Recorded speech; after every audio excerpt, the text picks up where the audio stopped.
তিন সিঙ্গেল জাউরা বেটা রাত ধরি আইসলে এসে বিয়ের ম্যাচে। এক নম্বর জাউরা বেটা আল্লাহকে শত্রুতা করে আঙ্গুরে ল্যান্ডিং করেছে পিকেতে। কইতে না কইতে কমিতে নাকি এনিমি আইয়া এমপিন দিয়ে যত মেয়েরা আরে ওখানে হারাই যায়। সেটা থেকে এক নম্বর জাউরা বেটা হিরোর মতো জোর পাইতে আমাদের তাড়াতাড়ি রিপেট যায়।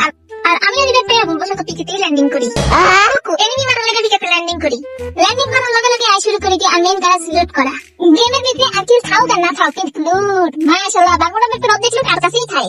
কোন সময় দেখতে হাই দুই নম্বর জাউরা বেটার লগে প্রো এনিমি হিরো হিরো লাগবে। আই সুযোগে সতর্ক করি কিল চুরি করিয়া লাই। ছয় ফলাই চলে যায় পাকিস্তান আর ভারতের যুদ্ধটা আল্লাই। যুদ্ধ তো দেখতে হলো না কিন্তু কয়টা বিটিএস আমি দেখতে এলাম। পিউ পিউ করি একটা বিটিএস আমি নক করি হালাই দিই আর এখানে আইও নক করি যাই। আর লগে লগে তিন নম্বর যত বেটা আমাদের রিপেট দিয়ে দেয়। আর রিলে ভাই আই সবার আগে চলে যায় লুট করবার লাই because it is the not important loot is the very very important. হঠাৎ করে চলে যায় সামনে এমবি ছাড়া গাড়িওয়ালা এনিমি। আর আইও সুযোগে সজ্জা করার করি হিড়ি হাড়ি দড়ি বাঁধি নক করে মারিয়া লাই। তো লুট করার লাই বাংলা গাড়ি না ক্লকটারের দিকে রওনা দিই। প্রতিমধ্যে বেদবে নিয়ে লাগা দেখা সিগারে দড়ি বাঁধি হিড়ি নক করিয়া লাই। সিগা আমারে নক করিয়া লাই। কোন দিন তো নাঙ্গা যাওরে এনিমি আই আমার ওখানে হারাই দেয়। তারে দেখ নাম্বার যাওরা বেটা লাভে পেয়ে আর রিগেট দেয়। রিগেট হয় সুন্দর মতো চলে যায় আবার আগের মতো লুট করার লাই। আমি তো কোনো প্রকার লুট ছুট না পাইয়া মনের কষ্ট আমি দেখতে বাইরানোর চেষ্টা করি। আর এমন সময় আমি দূরে থেকে এনিমি দেখতে আরে আর সিগারে আইপিও গান্ধী একটু দিয়ে নক করিয়া লাই।